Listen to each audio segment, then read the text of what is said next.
देख रहे हैं अपना मनपसंद चैनल और करगिल का सुपरफास्ट चैनल STV लद्दाख आवाज गरगट।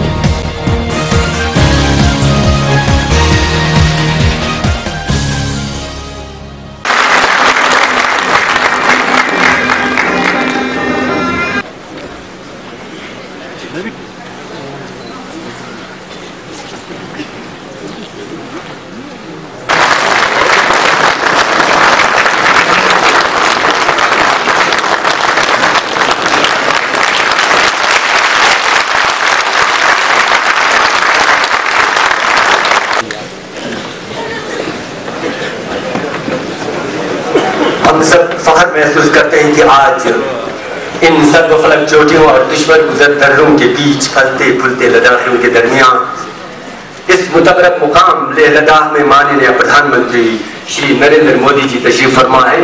हम लद्दाख करें।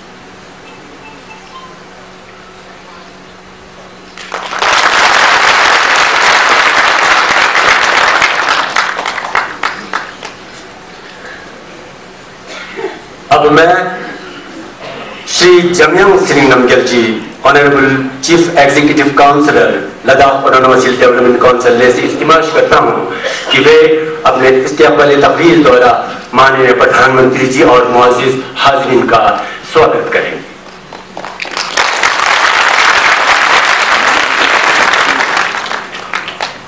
उबालते हुए खून की रवानी है मोदी, इस देश के युवाओं की जवानी है मोदी। सोए हुए थे जो अब तक हिंदुस्तानी, उनको जाग उठाने की कहानी है।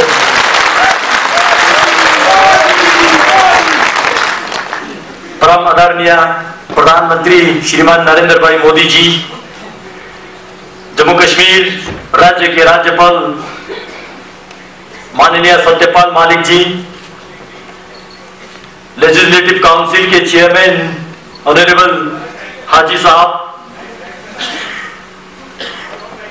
Honourable minister of state doctor Jitendra Singh ji, सामान्य मंच, भारत माता के मुकुट हिमालय के गोद में बसे लद्दाख क्षेत्र में पधारे भारत के यशस्वी प्रधानमंत्री आदरणीय श्रीमान नरेंद्र भाई मोदी जी का Ladakh autonomous hill development council ले तथा देश के सुदूरवर्ती और सीमावर्ती जिला ले के समस्त नागरिक की ओर से मैं आपका हार्दिक स्वागत और अभिनंदन करता हूं। हम सभी लद्दाखवासी आपके अत्यंत आभारी हैं कि इस भयानक ठंड के मौसम में आपने अति व्यस्त कार्यक्रमों में से बहुमूल्य समय निकालकर आज के इस ऐतिहासिक दिवस पर आप हम लद्दाखवासी के कठिनाइयों को नजदीक से महसूस करने के लिए यहाँ पधारे हैं।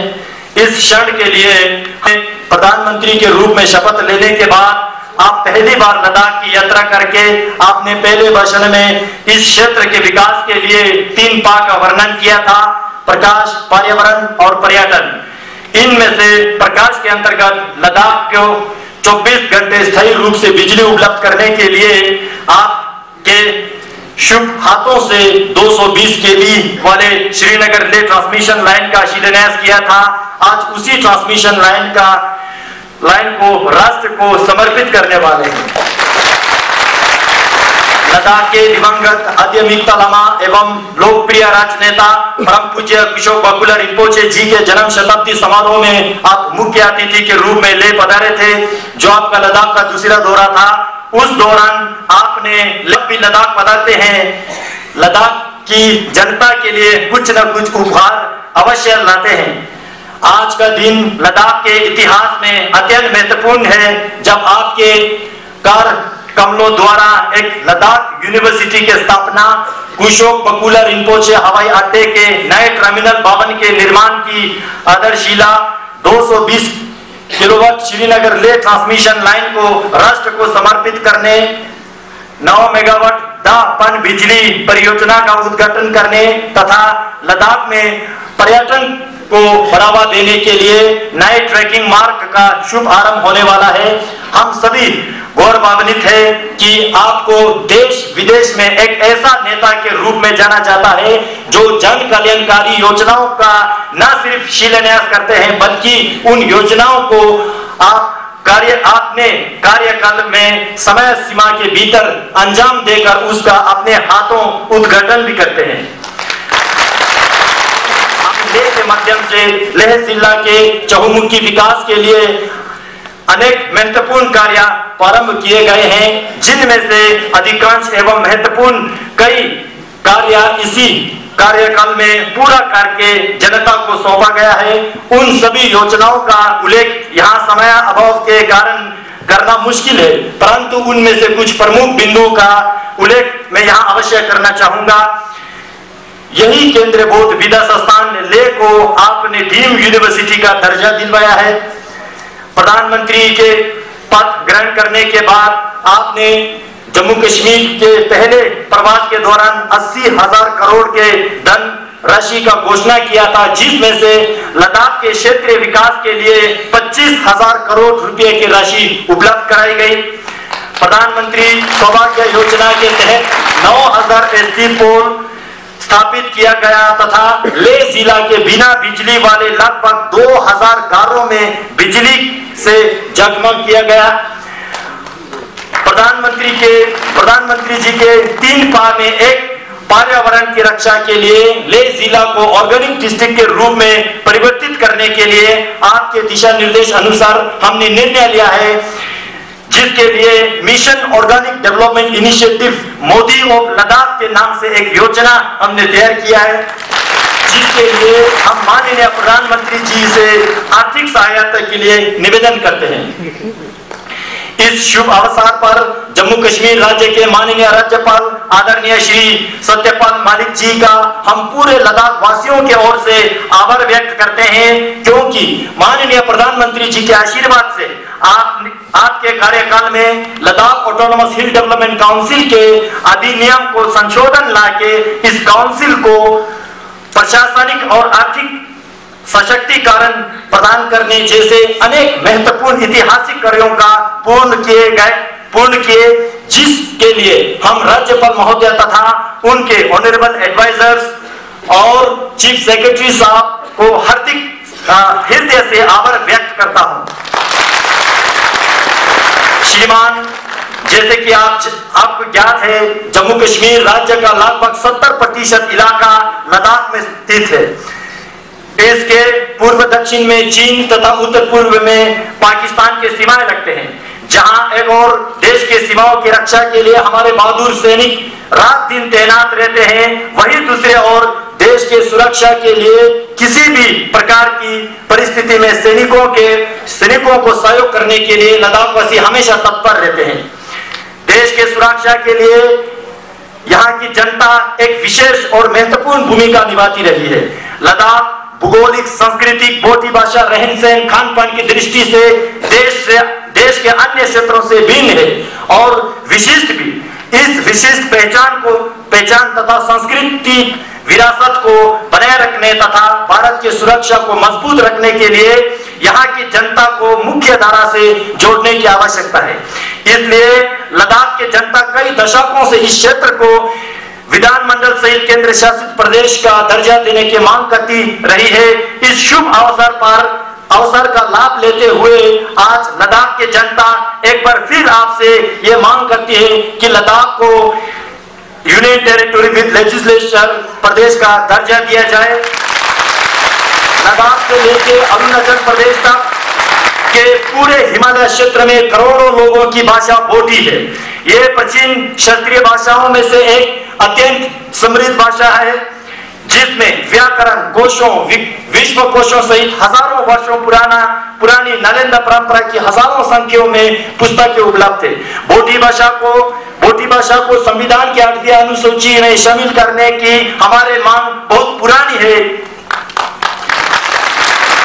इनके अलावा लद्दाख के कई मांगे हैं, जैसे लद्दाख के दुर्गम क्षेत्र में कठिन परिस्थितियों में कार्यरत राज्य सरकार के कर्मचारियों को 10% स्पेशल ड्यूटी अलाउंस, जिसको पिछले जम्मू कश्मीर बीजेपी सरकार ने राज्य विधानसभा में अनुमति प्रदान की है, को प्रयोग में लाने की आवश्यकता है। इस क्षेत्र के स्त्री एवं पुलिस कर्मचारी लद्दाख से बाहर कश्मीर घाटी में पिछले कई वर्षों से तैनात है, जबकि घाटी के पुलिस कर्मचारी अपने ही होम डिस्ट्रिक्ट में तैनात है। अतः आपसे निवेदन है कि हमारे सभी पुलिस कर्मचारियों को अपने होम डिस्ट्रिक्ट में वापस ट्रांसफर करने का कृपा करें। राष्ट्रीय सुरक्षा के लिए नियमोपदुम दर्जा रोड, जो स्वर्गीय अटल जी का एक सपना था, को शीघ्र ही पूर्ण करने की कृपा करें। इसी प्रकार लद्दाख क्षेत्र के अनेक मांगे हैं, जिनको मैं मेमोरेंडम के रूप में आपको प्रस्तुत करता हूं। लद्दाख की जनता आपके कुशल और सक्षम नेतृत्व वाले एनडीए सरकार पे पूरा विश्वास रखती है। साथ ही इस दुर्गम पर्वतीय क्षेत्र के विकास के लिए आशा और आकांक्षा भी रखती है। हमारे आशाओं और आकांक्षाओं को ध्यान में रखते हुए लद्दाख वासियों के सपनों को साकार करने के लिए आपने पहले ही कार्यकाल में 3 बार पधार चुके हैं। यह इस बात का उदाहरण भी है, ऐतिहासिक भी है, और आपको हम सब एक ऐतिहासिक पुरुष के तौर पे हम मानते भी हैं। अंत में एक बार फिर से माननीय प्रधानमंत्री जी को लद्दाख में जुड़ने के साथ हार्दिक स्वागत और अभिनंदन करता हूं। जय हिंद, जय भारत, लद्दाख ग्यालटूर जी। शुक्रिया। अब मैं रियासत जम्मू कश्मीर के ऑनरेबल गवर्नर श्री सत्यपाल मलिक जी से दरख्वास्त करता हूं कि आप इस मौके पर हाजिरीन से सम्मान की बात है कि मैं देश के सर्वाधिक लोकप्रिय नेता और भारत के माननीय प्रधानमंत्री श्री नरेंद्र मोदी जी का जम्मू कश्मीर में स्वागत कर रहा हूं, और ऐसे जम्मू कश्मीर के ऐसे खित्ते में स्वागत कर रहा हूं जो दुनिया की सबसे खूबसूरत जगह है और जहां के लोग दुनिया में सबसे शांति प्रिय, सभ्य और सबसे ज्यादा मेहमान नवाज। प्रधानमंत्री कार्यालय में राज्य मंत्री डॉक्टर जितेंद्र सिंह जी, विधान परिषद के chairman Haji Inayat Ali, Ladakh autonomous hill development council Leh के chairman Jemiyan Tsering Namgyal, Ladakh autonomous hill development council Kargil के चेयरमैन श्री फिरोज अहमद और MLC श्री चेरिंग दोरजे का भी मैं स्वागत करता हूं। मैं यहाँ एकत्र हुई लेह और कारगिल की जनता जो राज्य में नई विकास परियोजनाओं की शुरुआत का बेसब्री से इंतजार कर रही है, उन सभी का स्वागत करता हूं। लद्दाख क्षेत्र के साथ मेरा भी खास लगाव है। मैं गवर्नर होते ही 2 महीने के अंदर लेह का दौरा किया था, और उस वक्त मैं माननीय प्रधानमंत्री जी को बता रहा था, मुझे लगा था कि मैं रिटायर होके अगर कहीं रहूं तो लेह में ही रहूं, और ये बात मैंने वांगचुक से कहा था कि एक कमरे का मकान मेरे लिए भी कभी तैयार रखिएगा। आज मैं फिर दोहराता हूं कि क्षेत्र जम्मू कश्मीर राज्य का सबसे खूबसूरत हिस्सा है, और यहाँ जो भी आता है, मैं माननीय प्रधानमंत्री जी को बता रहा था कि गुजरात के कुछ टूरिस्ट आए थे और उन्होंने प्रधानमंत्री डेवलपमेंट काउंसिल एक्ट में संशोधन करके कारगिल तथा लेह परिषदों को और अधिक ताकतवर बनाया। हमने लद्दाख के लिए फंड को न केवल लेह और कारगिल परिषदों के माध्यम से जारी करने, बल्कि इसे अलग से नॉन लैप्सेबल हेड के तहत रखा है, ताकि फंड जारी होने में देरी से या लैप्स होने से लद्दाख का विकास प्रभावित न हो। जवाबदेही सुनिश्चित करने के लिए सभी कर्मचारियों को परिषद के प्रशासनिक नियंत्रण में रखा गया है। इससे बेहतर जन सेवाएं सुनिश्चित होंगी। यूनिवर्सिटी की मांग यहाँ बहुत पुरानी थी।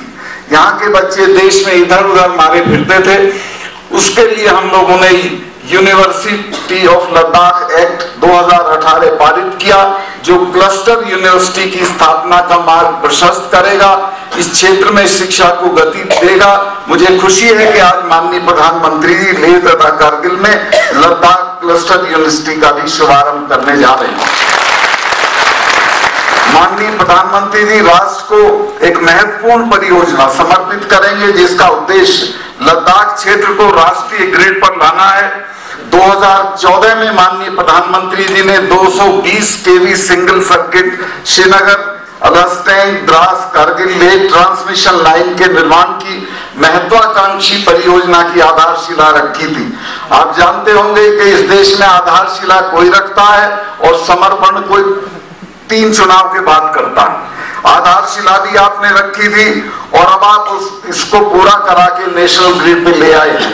लद्दाख की पर्यटन और संस्कृति के क्षेत्र में विशिष्टता है।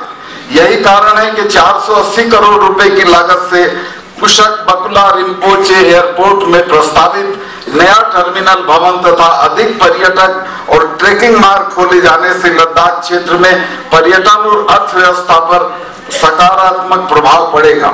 इन दोनों परियोजनाओं से लद्दाख क्षेत्र में अधिक पर्यटक आएंगे और क्षेत्र को आने वाले पर्यटकों को बेहतर और विविध अनुभव तथा अधिक विकल्प प्रदान करने में सक्षम बनाएंगे।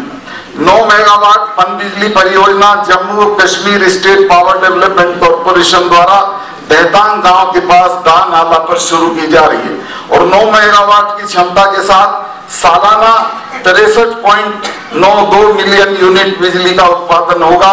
ये लेह और कारगिल जिलों की बिजली की समस्याओं का समाधान कर देगा।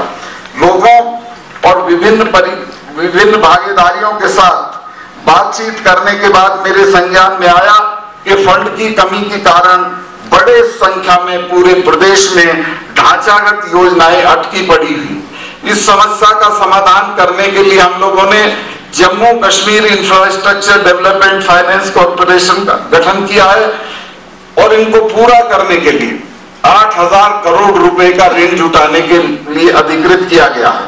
आज तक प्रमुख क्षेत्रों में 3631 परियोजनाओं को 631 करोड़ रुपए निवेश के साथ 1644 अटकी हुई परियोजनाओं को मंजूरी दे दी गई है और ये अगले 18 महीनों में पूरी हो जाएंगी। राज्य के राज्यपाल के रूप में कार्यभार संभालने के बाद से मैंने विशेष रूप से युवाओं को शामिल कर आम जनता के लिए विभिन्न जन पहुंच कार्यक्रमों की शुरुआत की है। खेलों में भाग लेने वाले युवाओं के साथ नियमित बैठकें और बातचीत की जा रही हैं और माननीय प्रधानमंत्री जी किसी अफसर से वो बातों का पता नहीं चलता कश्मीर का जो इन युवाओं से चलता है।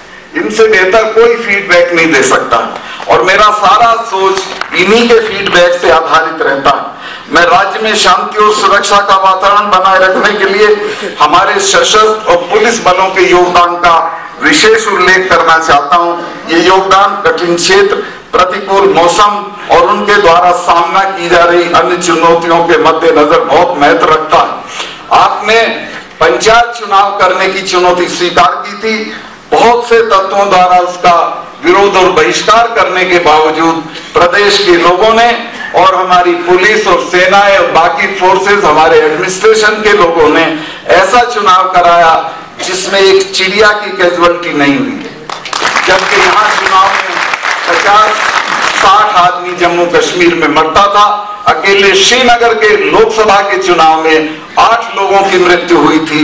ये लोगों के सहयोग से, हमारे प्रशासन के लोगों की अनथक कोशिश से और सेना, पुलिस और पैरामिलिट्री के लोगों के आपसी सहयोग से संभव हुआ। आज जो आप विभिन्न परियोजनाओं को विकास को समुचित गति प्रदान करेंगे, उसके शुरू करने से एक बार फिर से जम्मू कश्मीर की जनता की ओर से मैं आपका आभार जताता हूं। और जब मैं बोलने के लिए चल रहा था तो कारगिल के चेयरमैन साहब ने कहा कि हमारे हवाई अड्डे को भी लंबा करने की बात निवेदन कर देना, तो मैं अकेले में करता, लेकिन अभी पब्लिकली कर रहा हूं तो शायद जल्दी हो जाएगा। उनका भी, हमारा ये बना है टर्मिनल, उनका भी प्रधानमंत्री जी सोचेंगे, कुछ करेंगे। बहुत बहुत धन्यवाद।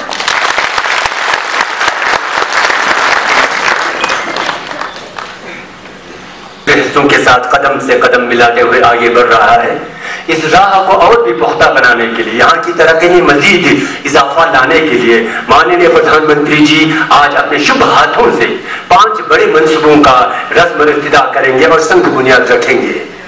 पहला अहम प्रोजेक्ट है कुशोक बकुला रिम्पोचे एयरपोर्ट लेह के लिए नया टर्मिनल बिल्डिंग, जो कि 480 करोड़ रुपए की लागत से बनेगी। इस टर्मिनल के बनने से हवाई मुसाफिरों को बहुत सारी जदीद सहूलियात फराहम होगा। अब मैं इसका संग बुनियाद रखने के लिए माननीय प्रधानमंत्री जी से गुजारिश करता हूं कि वे इसका रस्म इफ्तिताह करें। माननीय प्रधानमंत्री।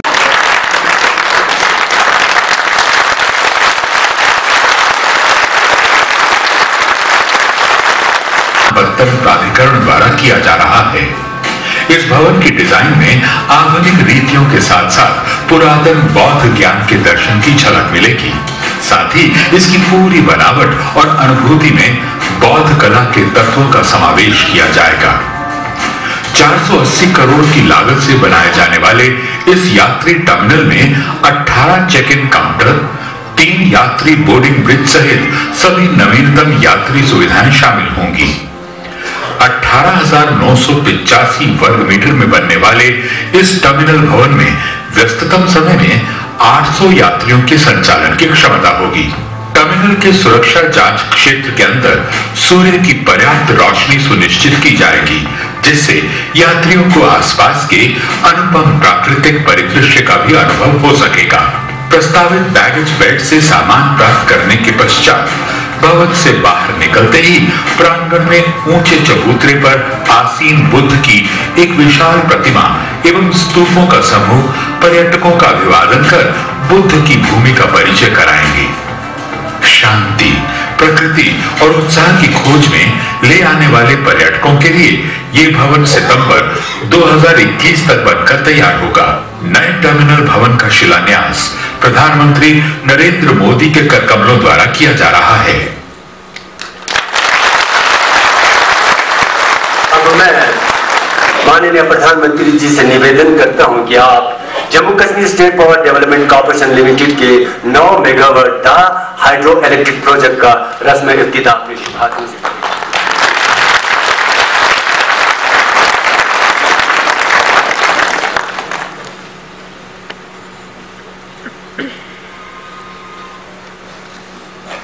लेह जिले के पश्चिम में बसे गांवों, खासकर सिंध के दाईं छोर पर स्थित आर्य क्षेत्र को हाल के 9 मेगावाट क्षमता के दा हाइड्रो इलेक्ट्रिक प्रोजेक्ट से सस्ते दामों पर बिजली प्राप्त हो सकेगी।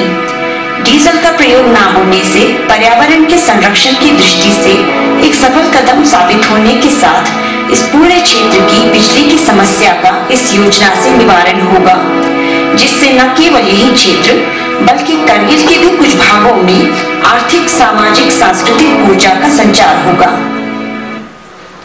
एक और खास प्रोजेक्ट जो कि बोर्ड के नाम वक्त किया जाएगा वो है 220 केवी श्रीनगर द्रास कारगिल खलसी ले ट्रांसमिशन सिस्टम, जो कि नेशनल ग्रिड से जुड़कर लद्दाख खित्ते को काबिल एतमाद बिजली की सहूलियत फराहम करेगा। अब मैं इसके रस्म इफ्तिताह के लिए माननीय प्रधानमंत्री जी से दरख्वास्त करता हूँ।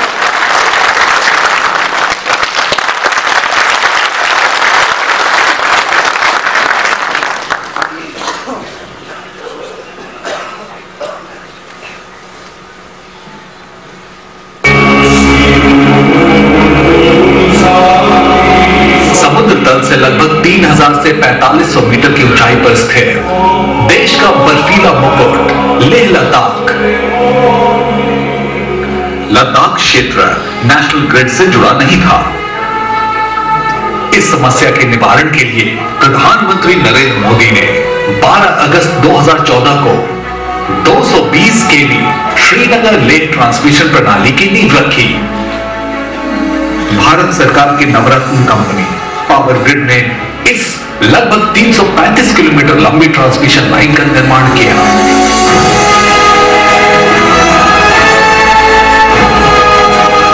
दुर्गम भौगोलिक कठिनाई के बीच बनाई गई लगभग 2266 करोड़ रुपए की लागत वाली इस प्रणाली में द्रास, कारगिल, खलसी और लेह में 4 आधुनिक 220-66 केवी गैस इंसुलेटेड उपकेंद्रों का निर्माण किया गया, जिससे लद्दाख वासियों को हर मौसम में गुणवत्ता युक्त बिजली सुलभ होगी और क्षेत्र का सामाजिक और आर्थिक विकास होगा। केवल 4.5 वर्षों में प्रधानमंत्री नरेंद्र मोदी के नेतृत्व में परियोजना पूरी हुई है और उन्हीं के द्वारा आज देश को मिल रहा है यह शानदार तोहफा। लद्दाख में सयाहों की तादाद में इजाफा हो, मुख्तलिफ सयाहती सरगर्मियां हो और दूर दराज के देहाती लोगों को मौके फराहम हो। इस ज़िम्न में भारत सरकार ने जम्मू कश्मीर गवर्नमेंट की तजवीज़ पर लद्दाख में कई नई सयाहती रास्तों को खोलने की मंजूरी दी है, जिसका इफ्तिताह आज माननीय प्रधानमंत्री जी अपने दस्त मुबारक से करेंगे। माननीय प्रधानमंत्री जी।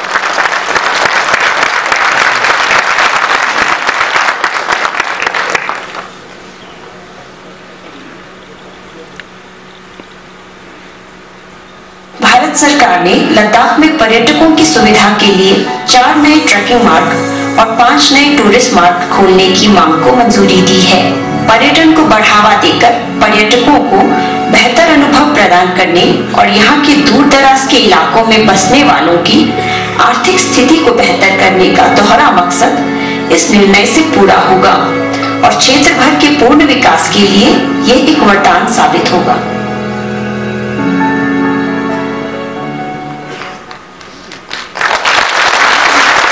खुशी का मुकाम है कि यूनिवर्सिटी ऑफ लद्दाख एक्ट 2018 के तहत लद्दाख खित्ते में एक यूनिवर्सिटी जो कि लेह और कारगिल के लिए कायम किया जा रहा है, जिसको आज माननीय प्रधानमंत्री जी अपने दस्त मुबारक से इफ्तिताह करेंगे। मैं एहतराम के साथ गुजारिश करता हूं।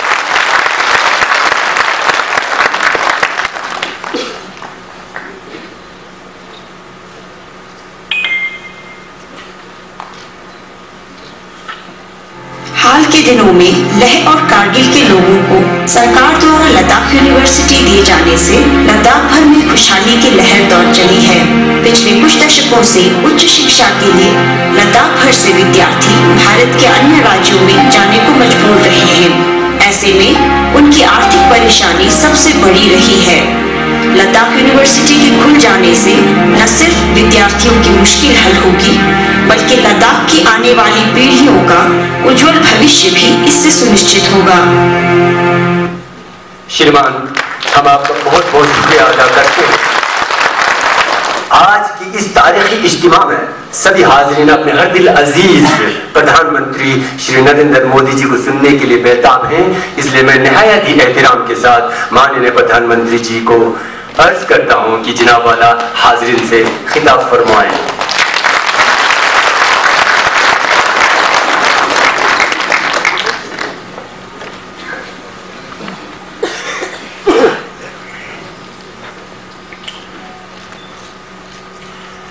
लद्दाखपा सांगमाला यांग लाची जुले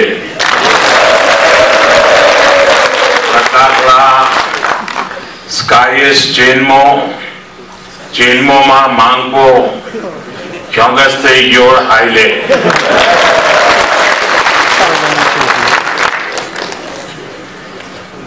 यहाँ आने से पहले किसी ने मुझे कहा कि लेह में तो बहुत ठंड है, 0 से कई डिग्री नीचे तापमान है। इतनी सर्दी में आप सभी यहाँ आए, मैं सचमुच मैं भाव विभोर हूं और आप सबको नमन करता हूं। एयरपोर्ट से उतरने के बाद बहुत बड़ी बड़ी आयु की माताएं एयरपोर्ट के बाहर आशीर्वाद देने के लिए आई थी। इतनी -डिग्री टेम्परेचर में वो खुले में खड़ी थी।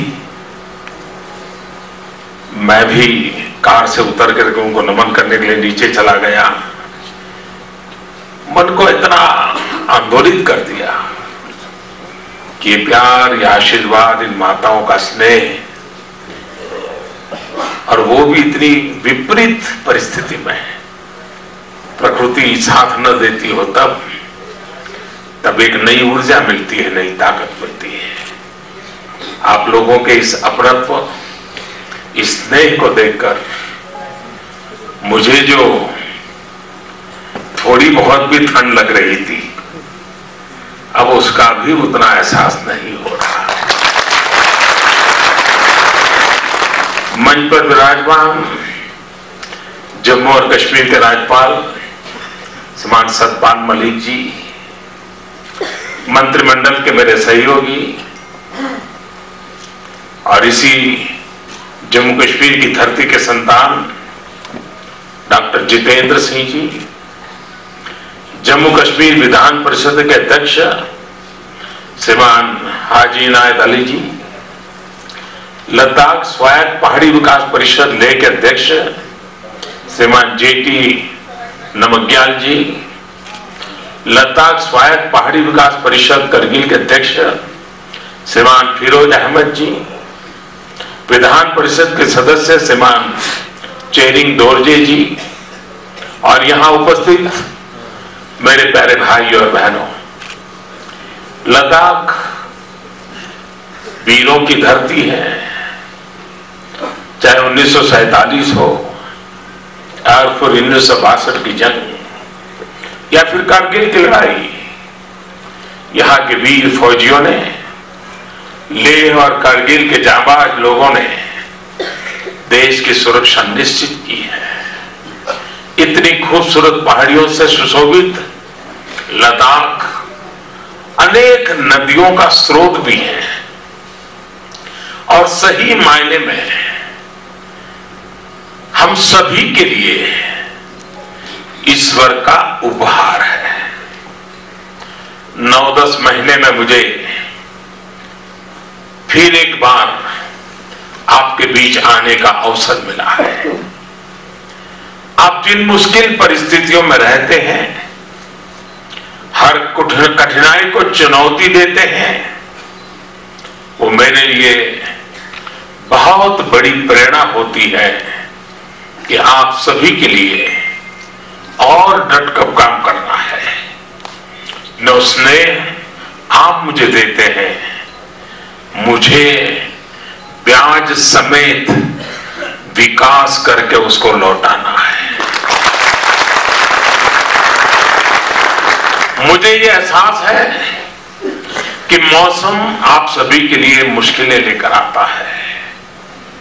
बिजली की समस्या होती है, पानी की दिक्कत आती है, बीमारी की स्थिति में परेशानी होती है, पशुओं के लिए चारे का इंतजाम करना पड़ता है, दूर दूर तक भटकना पड़ता है। मैंने यहां पर, मुझे बहुत सौभाग्य मिला है आपके बीच रहने का। पहले जब मैं मेरी पार्टी का संगठन का काम करता था, और इसलिए मैंने यहां पर रहते हुए खुद देखा है, लोगों को मुश्किलों का सामना करते हुए देखा है। साथियों, इन्हीं परेशानियों को दूर करने के लिए केंद्र सरकार पूरी तरह से प्रतिबद्ध है और इसलिए मैं खुद बार बार लेह, लद्दाख और जम्मू कश्मीर आता रहता हूं। पिछली बार बिजली से जुड़े अनेक प्रोजेक्ट का शिलान्यास और लोकार्पण किया था, तो आज भी आपके जीवन को आसान बनाने वाली करीब 3000 करोड़ रुपयों की परियोजनाओं के 3000 करोड़ रुपए, उसके उद्घाटन, शिलान्यास और लोकार्पण अभी अभी आपने देखा किया गया है। अब देश पीछे छोड़ चुका है और आने वाले 5 साल में मुझे ये लटकाने भटकाने की परंपरा को देश निकाला कर देना है। जिस परियोजना का शिलान्यास किया जाता है, पूरी शक्ति लगाई जाती है कि उसका काम समय पर पूरा हो।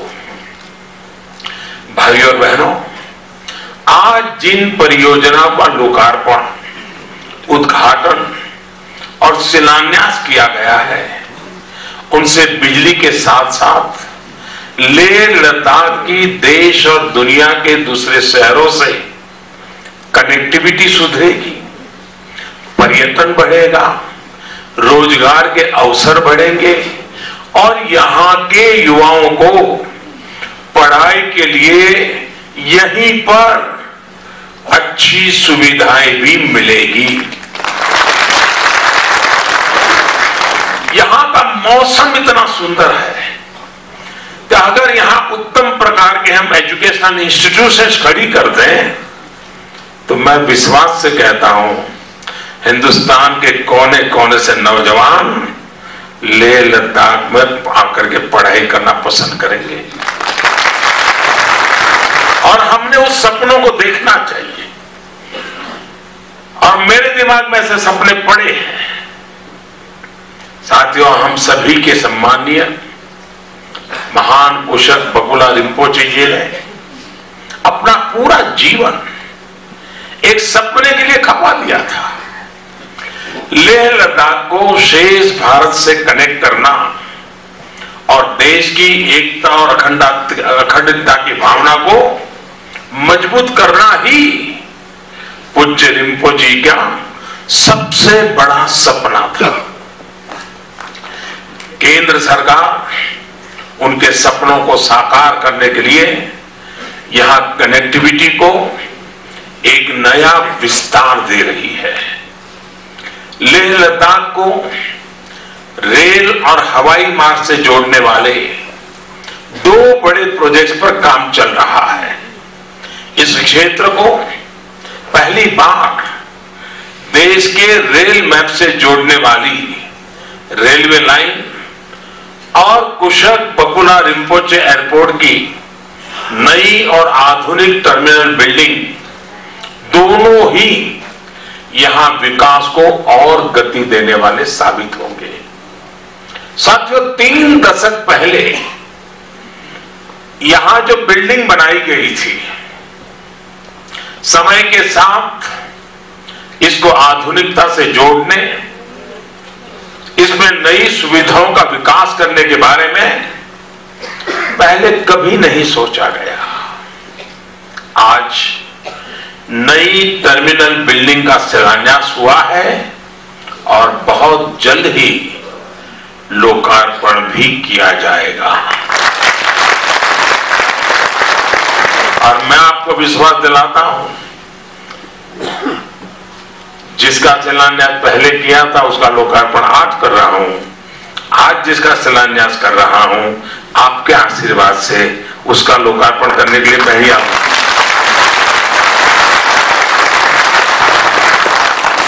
ये टर्मिनल अत्याधुनिक सुविधा देने के साथ साथ अब ज्यादा यात्रियों को संभालने में सक्षम हो पाएगा।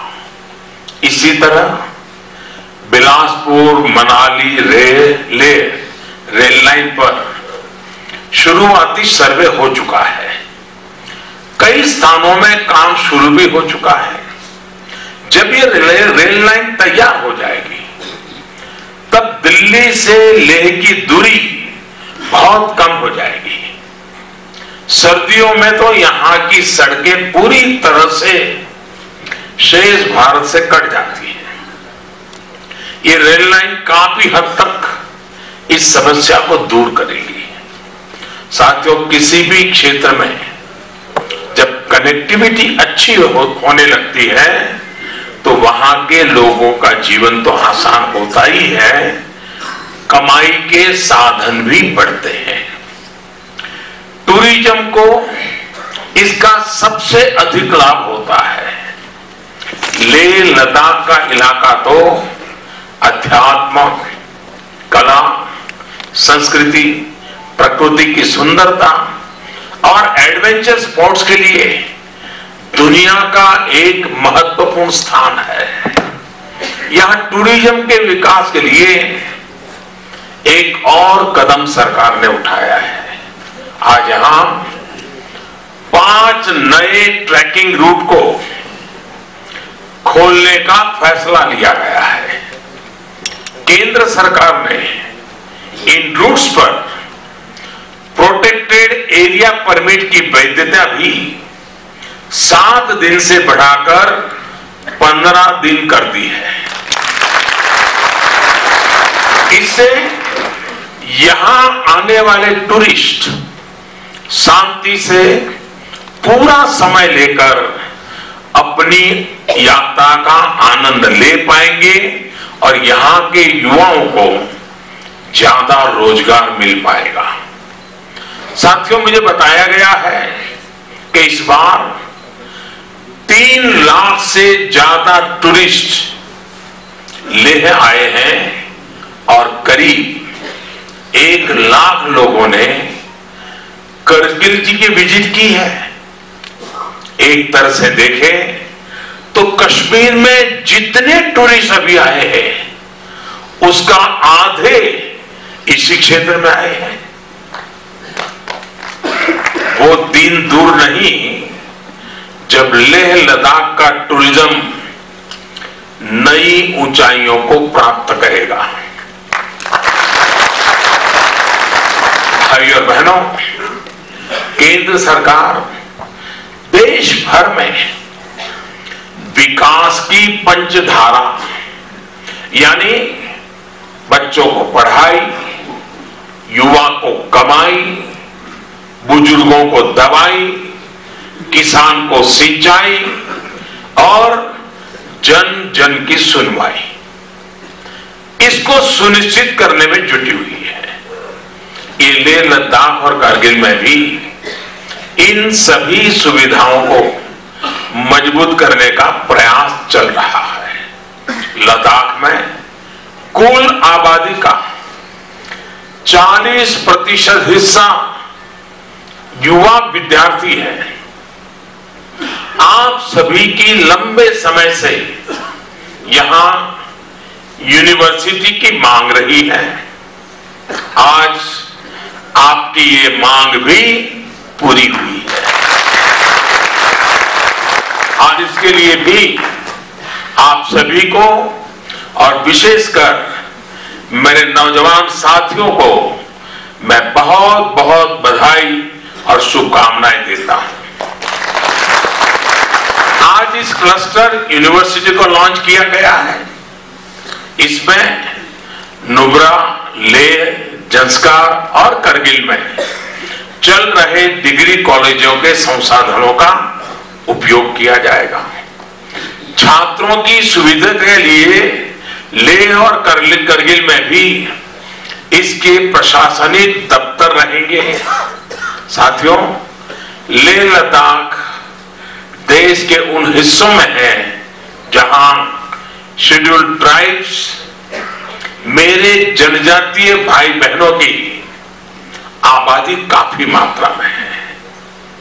2 दिन पहले केंद्र सरकार ने जो बजट पेश किया है, इसमें SC/ST के विकास पर बहुत बल दिया गया है। शेड्यूल्ड ट्राइब के वेलफेयर के लिए बजट में लगभग 30% की बढ़ोतरी की गई है, जबकि दलितों के विकास के लिए लगभग 35% अधिक बजट का आवंटन इस बार किया गया है। बजट में ST वेलफेयर के लिए जो 11,000 करोड़ रुपए से अधिक का प्रावधान किया गया है, इससे अब शिक्षा, स्वास्थ्य और दूसरी सुविधाओं में बढ़ोतरी होने वाली है। भाई और बहनों, केंद्र सरकार देश के हर उस नागरिक को विकास की मुख्य धारा से जोड़ने का प्रयास कर रही है जिन्हें कुछ कारणों से विकास का पूरा लाभ नहीं मिल पाया। इस बजट में सरकार ने गुमंतु समुदायों के लिए भी एक बहुत बड़ा फैसला किया है।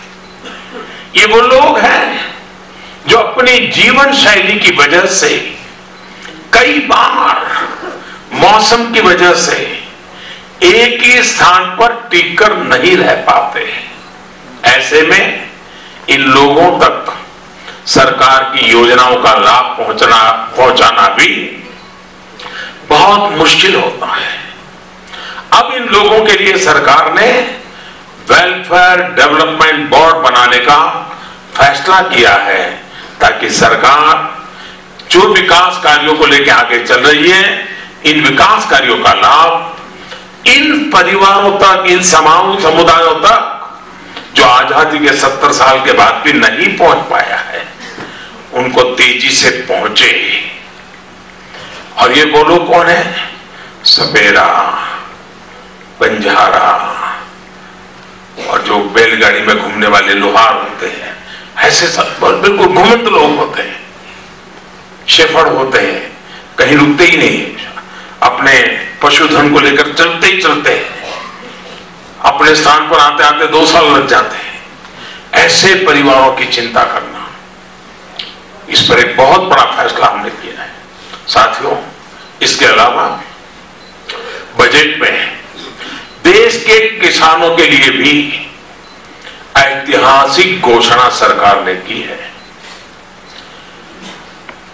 पीएम किसान सम्मान निधि, शॉर्ट फॉर्म में उसको कहते हैं पीएम किसान। इस योजना का लाभ लेह लद्दाख के अनेक किसान परिवारों को भी होने वाला है। सरकार ने फैसला लिया है कि जिन किसानों के पास 1000 रुपये हर वर्ष दिल्ली भाजपा केंद्र सरकार की तरफ से सीधे उनके बैंक खाते में जमा हो जाएगा। ये 2-2 हजार की 3 किस्तों में आपको मिलेंगे, सीजन के हिसाब से तय किया है।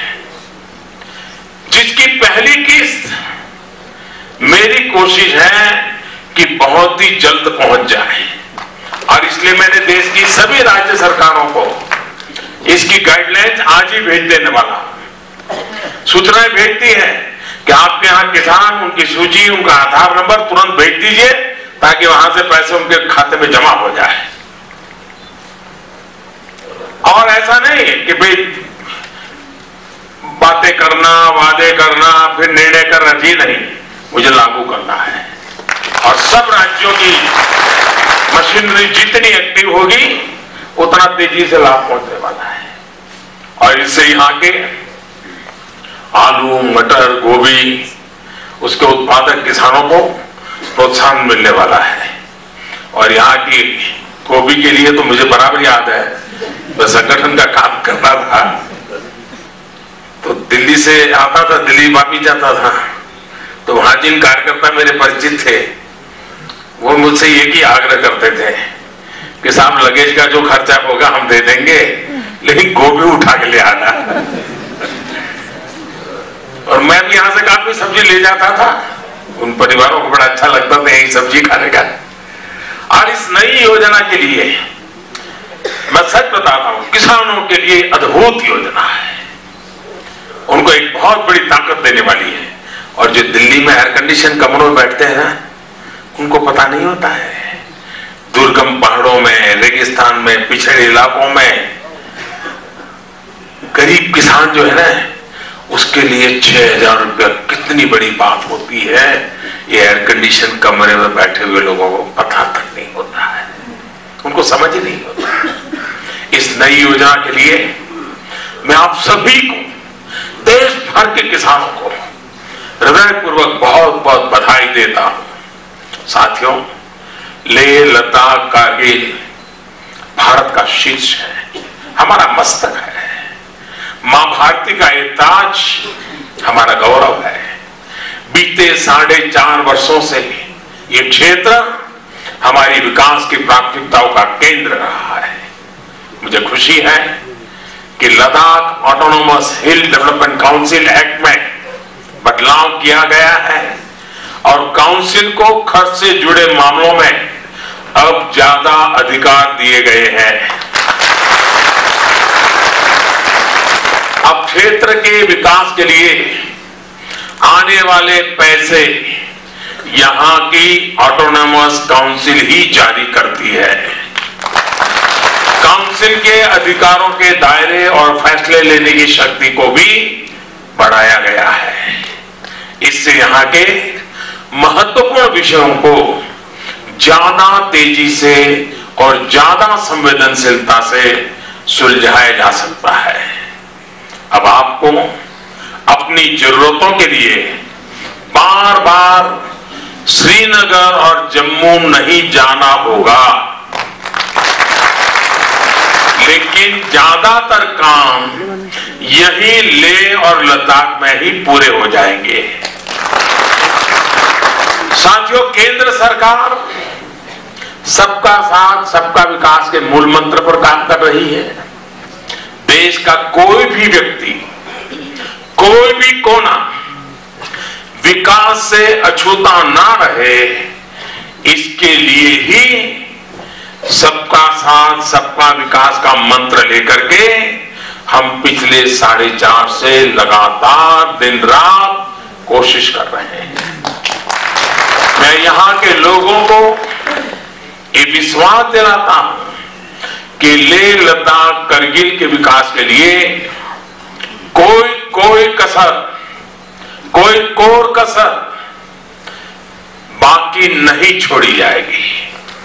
केंद्र सरकार, अभी हमारे मित्र ने काफी लंबा लिस्ट पढ़ लिया, लेकिन मैं आपको विश्वास दिलाता हूं, मैं इनकी बारीकियों में नहीं जाता हूं, लेकिन मैं यहां से लोगों से परिचित हूं और मेरा ये सबसे बड़ा लाभ है, मैं एक ऐसा प्रधानमंत्री हो जो हिंदुस्तान के हर कोने में भटक करके आया हूं। इसलिए मुझे चीजों का काफी अंदाज है, बारीकियां अफसरों से जान लेता हूं, लेकिन मुझे अनुभव होता है। मैं आपको विश्वास दिलाता हूं, केंद्र सरकार आपकी आशाओं आकांक्षाओं का पूरा सम्मान करती है और आज ये शिलान्यास और लोकार्पण का कार्यक्रम उसी की एक कड़ी है। एक बार फिर जीवन को आसान बनाने वाली सभी परियोजनाओं के लिए आपको बहुत बहुत बधाई देता हूं। सर्दी के इस मौसम में भी आप दूर दूर से मुझे आशीर्वाद देने के लिए आए, भारी संख्या में पहुंचे, इसके लिए भी मैं आपका बहुत बहुत आभारी हूं। मेरे साथ पूरी ताकत से बोलिए, भारत माता की, भारत माता की, भारत माता की। बहुत बहुत धन्यवाद। साथ ही साथ यहाँ उपस्थित सभी मौजूद हाज़रीन का शुक्रिया अदा करते हैं। इसी के साथ आज के खूबसूरत और माने खेज इज्तिमा अख्तिताम पसीर होता है। तो सर, आज प्राइम मिनिस्टर के जो हमारे लद्दाख के दौरे, और मैं जो एक्सपेक्ट कर रहा था, उम्मीद कर रहा था कोई नया अनाउंसमेंट करने का होगा, ऐसा कुछ नहीं था। जो वादे किए इन्होंने वो बहुत पहले से चल रहे थे। अनाउंस नई चीज़ नहीं है। जो लेट श्रीनगर ट्रांसमिशन लाइन का बात करें, वो भी बना हुआ है, हमें पता है। एयरपोर्ट टर्मिनल का कई सालों से चल रहा है। इसी तरह जिन चीज़ों का यहाँ पे आज फाउंडेशन, वो कोई नया चीज़ नहीं था। तो क्या मतलब आगे भी क्या जो मतलब इसके जो भाजपा का सरकार, क्या आपकी यहाँ भी क्या आगे जो मतलब एमएलए जो हमारा इलेक्शन आने वाला है, क्या उनमें लोग कुछ सीट निकालने में कामयाब रहेंगे? ये तो अभी नहीं कह सकता, लेकिन मुझे लगता है बहुत मुश्किल है, क्योंकि जिस आदमी ने, जिस लीडर ने यहाँ पे बीजेपी को मजबूत किया, बीजेपी को लिटरली लद्दाख में लाया, वो ही बीजेपी के साथ नहीं है। लद्दाख का एमपी थुस्टन सेवंग, जो बीजेपी का लद्दाख में आर्किटेक्ट माना जा सकता है, उन्होंने जो लेटर लिखा है, सब लोगों ने देखा है प्रधानमंत्री के नाम से, और उन्होंने क्लियरली ये लिखा है पिछले 4 सालों में यह सरकार कुछ करने में कामयाब नहीं रहा करके। तो उसको देखते हुए मुझे नहीं लगता बीजेपी आगे कुछ सीट निकलने में कामयाब हो जाएंगे लद्दाख में। लेकिन पॉलिटिक्स में कुछ कहा नहीं जा सकता, लास्ट मिनट पे क्या हो सकता है वो हम नहीं बोल सकते हैं।